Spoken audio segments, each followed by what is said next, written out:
Thank you. Well, this morning, your ministers are going to attempt the impossible. We are going to try and share our spiritual journeys with you in 2,000 words apiece. We borrowed this idea from another ministerial team and set it ourselves to it without, it now seems, thinking quite hard enough about how many words a spiritual journey really takes. However, there is an iron rule in our business which goes like this: every seventh day, a Sunday. Being two different people, we will set about this task in two different ways. Since I've been here for a while, and many, if not most of you, know something of my journey of changing beliefs, I'm going to talk about my journey through a variety of spiritual practices. And Angela is going to talk about her call to ministry. We share these slivers of our journey with you so that you will know us better and so that you will be prompted to consider your own journey through faith and practice and calling. Both of us feel blessed by the opportunity to reflect on our lives with you and hope you will feel blessed in the hearing.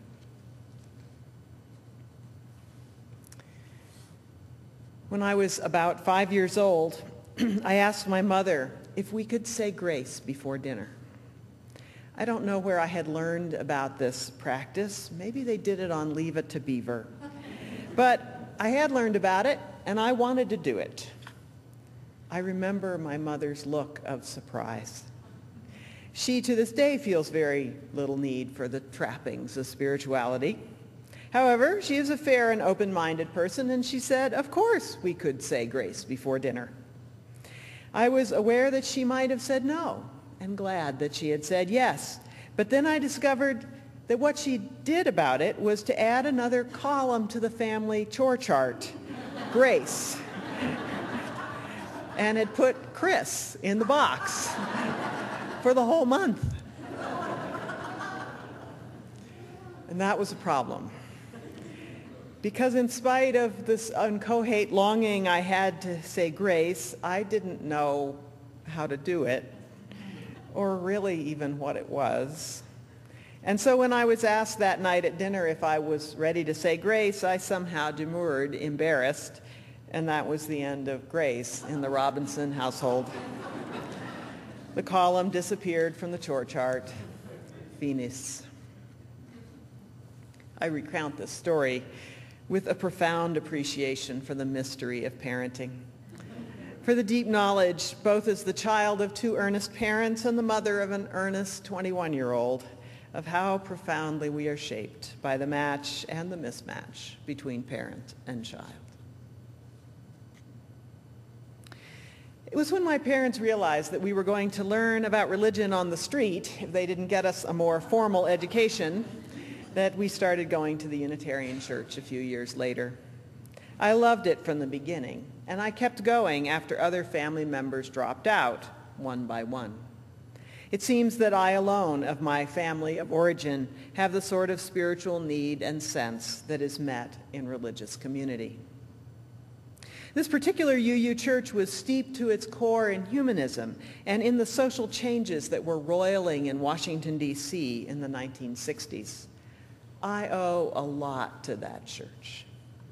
It taught me to trust my own intuitions and to love the world and to work for justice. It taught me about beautiful music and quiet spaces and thinking for myself. But they didn't say grace either, or pray, or meditate, or delve really in any way into the life of the Spirit.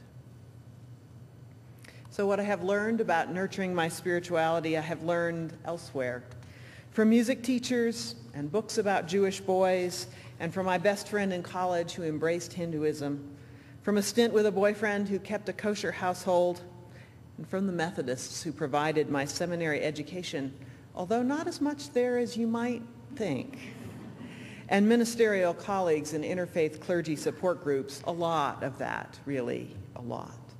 And more books, and you, over the years, what you have told me of your own spiritual life and practices, and what you have asked about mine. The people of my internship church, the First Parish of Belmont, Massachusetts, introduced me in the end to the topic of spiritual practice in a study group of a book with the formidable name, A Celebration of Discipline, by the evangelical Quaker named Richard Foster. Like the people in this group, I felt a kind of appalled attraction to this rather stern author and to his disciplines of meditation, prayer, fasting, and 10 more. From this book and our discussion about it, I realized that corporate worship is a spiritual discipline. I had years before adopted the practice of attending worship, not because I was attracted to the subject, but because it was Sunday. I had found it enriching, as I know many of you do. And I was thrilled to realize in this discussion group that I had stumbled upon a spiritual discipline all by myself. Secondly, I was introduced to tithing as a spiritual discipline. Tithing is the practice of giving away a set proportion of one's income, traditionally 10%, but it's the set proportion part that matters rather than the proportion you set. It's really an excellent practice for a starving student to adopt because it allows one to feel really good, if not downright superior, about one's necessarily small contributions. And it sets the stage for a lifetime of the satisfactions of generosity.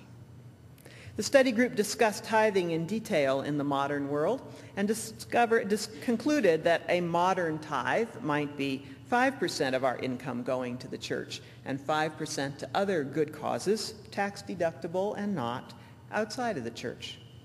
It is a profoundly satisfying and very simplifying way to live a life, which I highly recommend. Finally, we realized that a particular kind of study is a spiritual discipline, and that idea has also followed me through my life.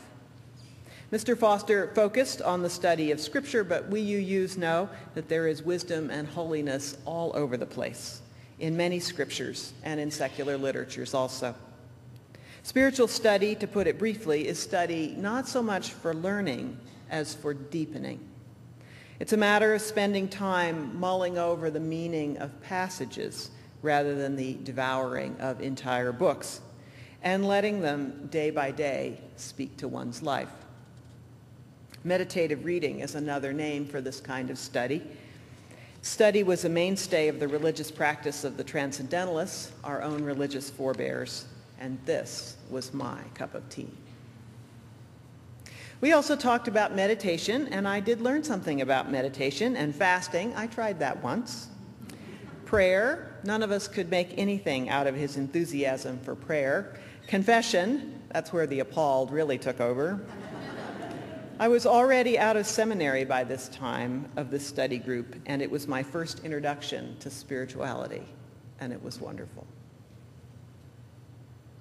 And oddly enough, or maybe not so oddly, because I've heard this story many times before, no sooner had I discovered this treasure trove of real information about how to grow in spirit, I entered a long hiatus of spiritual practices. I graduated from seminary, took my first church, bought my first car and then house, and I got married, participated on a master's swimming team, learned my trade, enjoyed being a young star, and then I moved to let's just say it was a particularly challenging church, had a baby, did my work, learned a lot, nearly killed myself. I remember telling a retired colleague that I knew I had to change my life while recovering from the first of what would be 4 surgeries for 3 illnesses in 5 years. She asked me a few questions about what had worked for me in the past, latched on to that meditative reading, gave me a subscription to a quarterly collection of meditative readings, mostly from secular sources. She suggested ditching the idea of spiritual disciplines, which I was berating myself for not having, in favor of spiritual practices. Spiritual disciplines are the things you require yourself to do every day because you think it's good or you're supposed to do that. Spiritual practices, on the other hand, you do because you want to, because you miss it if you don't, because it feels right and yields fruit in your lives. The trick to spiritual disciplines is to discipline yourself to do them, The trick to spiritual practices is to find the things that work and to change them when they don't. What I quickly found was that if I spend time with myself in the morning, almost every morning, that feeds me, changes me, nourishes my ministry. Over 15 years now, I have mostly done meditative reading of various texts in the morning, but there were a few years of Zen-style sitting meditation, a few years of prayer, a lot of journaling. The content of the practice has changed. I've learned to recognize the symptoms of needing a new form of practice: sleeping late. When I found the right practice, it's the best time of the day. This was not a feat of self-discipline any more than the 30 to 90 minutes I spend eating every day are self-discipline. It's what I want to do, feel drawn to do, missed it when I didn't do, was hungry for. Fulfilled something which I have noticed needing in myself since that little run-in with saying grace at the age of 5. A few years into this practice, something odd happened. I had a spiritual experience. It didn't happen in this time of morning study. It happened during a continuing education event for ministers. And the only way I could describe it to myself as to what was happened was I felt God's love. Now, I didn't, before that experience, really believe in the kind of God who's active in our lives or available to do something like love. But I could find no other words for my experience. And what I learned at my mother's knee was to trust myself and to be open-minded.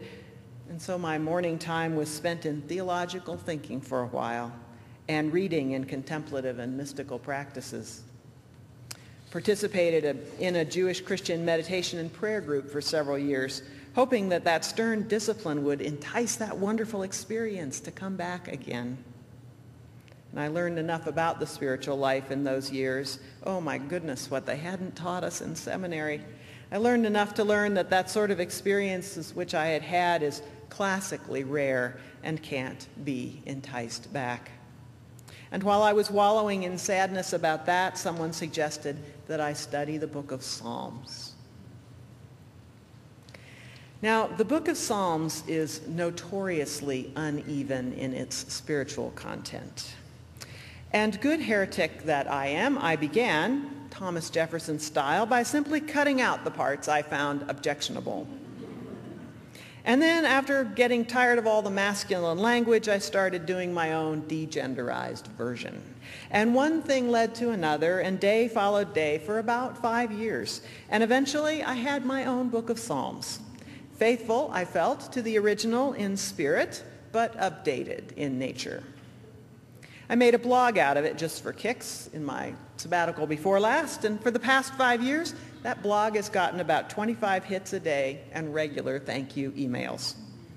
Because of that blog, several of these psalms have been used in Christian and interfaith worship, set to music, and are used in a book of night prayers by a small convent of cloistered nuns in New Jersey.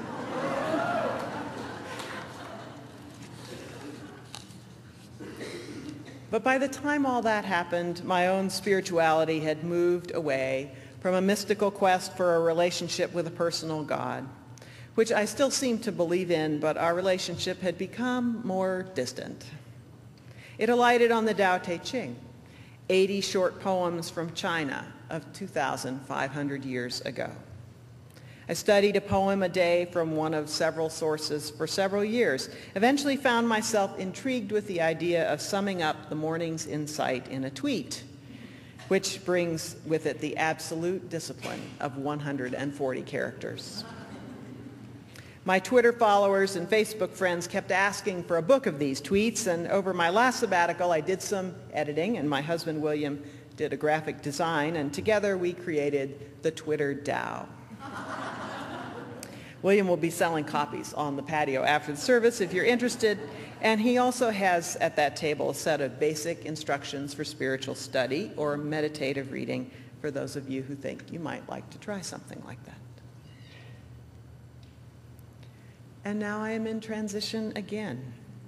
working once again on that major challenge of spiritual practice, which is discovering what will work to sustain my life these days. I'm experimenting with Tai Chi and a return to a more formal kind of meditation at the moment. We'll see. I have come to trust that the right thing for me will emerge if I remain open to all possibilities, just as it has all along.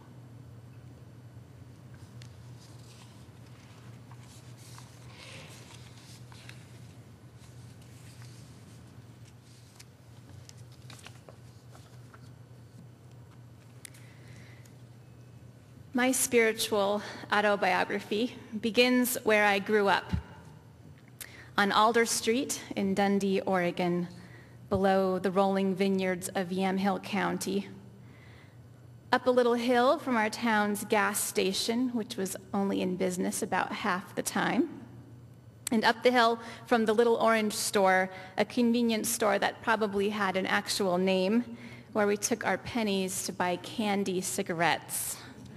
Remember those? The little puff of powdered sugar that would come out the end. Could you imagine it? Awful. This was a working class neighborhood in the grittiest sense, a pocket of trailer homes, many of which were made of aluminum, with a few cul-de-sacs. There were 2 churches I knew about within walking distance of our street, both Christian, and one offered vacation Bible school in the summers. All of the neighborhood kids went to it, so we did too, even though my dad was an atheist and my mom probably in the category of spiritual but not religious. And we'd get stickers and candy in exchange for quoting scripture from memory. I don't remember any of the verses now, but I do remember being struck by the contrast between the theological world my neighbors inhabited and the world of our daily interactions together, in which, if they thought I was going to hell, they certainly behaved as though it were no big deal. Or at least no obstacle to our friendship and no cause for immediate alarm. This is just as well. Whenever I have encountered someone who urgently wanted to save my soul, it has been really hard to extricate myself from the conversation with their unyielding and circular logic. You know what I mean. I know that you do. Meanwhile, my mom was working on her high school diploma at the local community college.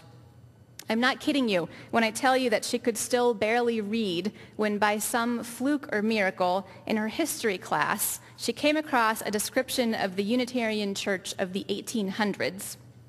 And she was so impressed, she decided to see if that unusual denomination still existed. She was ecstatic, she says, to learn that it did, and that there was a church in downtown Portland, First Unitarian Church.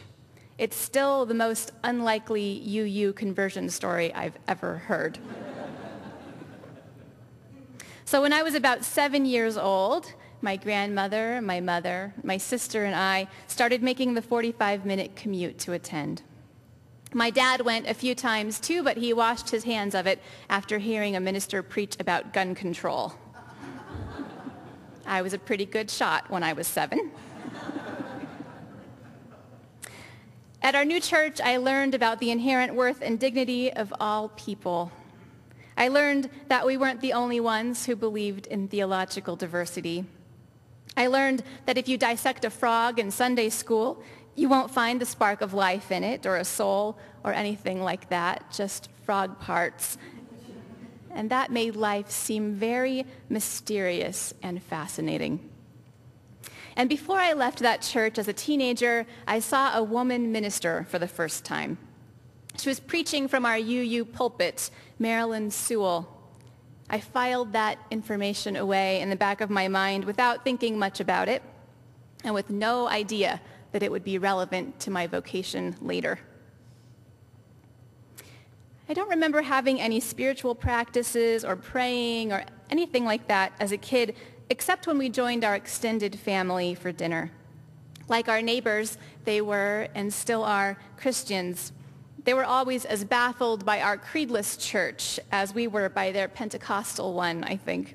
They might still be kind of baffled. I don't know. I think they listen to my sermons every once in a while. But what I think is true is that we agree on much more than we disagree on these days. Back then, at family dinners, the language of Christ and the cross always seemed like an insurmountable barrier to me, a leap of faith distraction from what the UU Church taught me was Jesus' point, love and justice. When I became a teenager, everything changed. My parents divorced and my mom struggled mightily to stay on her feet. We moved into student housing in downtown Portland, just blocks away from the church. I'd often felt out of place there among the other kids because of my cheap hand-me-down clothes and our inability to join in church events that required money. And now that my family was in crisis, it felt like a very lonely place to go. All the other families seemed so normal, with normal houses, not tin trailers, and parents who were teachers or doctors. I filed that information about the church away too, with no idea that it would be relevant to my vocation. I tried joining a couple of different Christian churches with friends from high school. I even went on a mission trip to Mexico and tried accepting Jesus as my Savior while our youth group sat around a campfire. I say tried because even though I said the words out loud and I really, really wanted to believe them with my whole heart, I wasn't satisfied by the theology of that group. I prayed, and I did begin to experience a feeling of someone or some spirit keeping me company in my life. But in the end, I was too edgy and rebellious for those conservative Christian youth groups, too put off by the language of the cross, and too Unitarian to think Jesus was really the only way to salvation. Next, I tried meditating according to the practices of Paramahansa Yogananda's Self-Realization Fellowship, where my mom had started going. I remember sitting on my bed with my eyes closed, breathing and looking into the darkness within for that source of that feeling of company that I still experienced from time to time. But the darkness was dizzying, I thought. Silence didn't suit me. And going inward, I found at that time wasn't enough. At that time, I needed outward direction in life. And so I too landed in the category of spiritual but not religious, a non-churchgoer. For direction, I tried to go to college, but I didn't understand the financial aid forms. That's the truth. I didn't go to college until I was 24, because that's how long it took me to stop feeling intimidated by the application process. It's hard to believe now, because after that I was unstoppable, but back then it was a real problem. Instead, when I was 19, I got married and became a mother, and I loved it.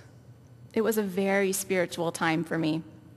Pregnancy, labor, and birth, tilling my garden, nursing my babies, and playing a part in blessing ceremonies for expecting friends. I had worked as a caregiver for several years, and I continued this a few hours per week. When I was about 5 months pregnant with my son, I found myself standing at the foot of the bed of an elderly woman, very ill, who was also named Angela. To comfort her, I was rubbing her feet, and as I touched them, so aware that she was within days of death, I could feel my baby's feet kicking. The crown of my head tingled, and the hair on the back of my neck rose. I don't know how you would explain it, but I felt in that moment like a conduit for God. Having been raised UU, I had a very open idea of what God might mean. I couldn't have articulated it for you, but I felt I had experienced it, whatever it was. There would be 2 other times this kind of thing happened to me. They were a few years later. One was the night a good friend had her baby. She lived 50 miles away, and she called me when her water broke. She was having a home birth, and she wanted me there for support, so I headed over. But when I got there, the baby was already crowning, and the midwife hadn't arrived. So I tossed my car keys onto the floor and caught her baby with my bare hands. That was powerful enough. But a few weeks later, something else happened, something very sad this time. My dad's new wife became unexpectedly ill. So ill that the doctors informed us she would die within days. She was only 43. I helped my dad arrange for her to leave the hospital and come home, since there was nothing they could do for her there anyway. And I was at her bedside, speaking a blessing to her with my hand on her forehead when she took her last breath. The whole room changed. Crown of my head tingled. Hair on the back of my neck rose. And I stared at my hands for days after that. Birth, death, blessing. Even though those years had been overall a pretty happy time in my life, I'd always had this low-level, nagging sense of, what was it? Restlessness, ambition. I was finally in school part-time, trying to figure out what to do next. And I was at church, too. My kids had led me back, this time to a small Unitarian Universalist church in Salem, Oregon. I tried out various kinds of service and leadership there. I made coffee. I showed up at rallies. I even spoke once in a service for about 120 seconds. I was so nervous. How can you do this every week? I asked my minister. I could never do that. The folks at church were so nice and so welcoming. I just kept hanging around. I coordinated our part in a soup kitchen. I joined the pastoral care team. I performed in a church play. It was starting to get so that I was at church all the time. And then one day, as I was driving home from school and turning left onto Chamawa Road toward my house, I suddenly realized that I was going to be a minister. It was an out-of-the-blue realization. One minute, I'd never thought of it before, and the next minute, it was unavoidable, even though it was terrifying, and I figured everybody would think I was nuts. What kind of person decides that hundreds of people would want her for their minister, I thought to myself. I said it out loud to a few people to see if they would laugh, and I'd be off the hook, but they didn't, and I wasn't. Instead, what happened next was very surprising to me. I became a minister. Now, it took 5 years and a lot of work and a lot of grace. So much happened during that time. It's truly a whole other story, and someday I'll tell you all about it. But in the 200 words I have left right now, what I want you to know is how glad I am that I said yes to that call, and how much it means for me, for my spiritual autobiography to intersect with all of yours. To think with you each week about how to live in the world and help heal it and take care of your spirits in the process. To have the honor of you confiding in me about the meaning of your life and about fear and death and love. To do the nitty-gritty work side by side with so many of you in our offices and meeting rooms so we can keep this place humming along, and to see how much you give back and how much you pay forward. To be a leader in a welcoming church where it doesn't matter where you live or what kind of clothes you wear. To lead your weddings and your memorials and dedicate your children. To shake hands with you in the receiving line, or once in a while receive an email from one of you, maybe for the first time ever, letting me know that this place means something to you, or that some words read or spoken from this pulpit touched your heart. Well, that is all just about enough to make the crown of my head tingle too. However you want to define it, as love or God or energy, the Spirit moves in this place through you and me and all of us, and I'm so glad to be part of your story.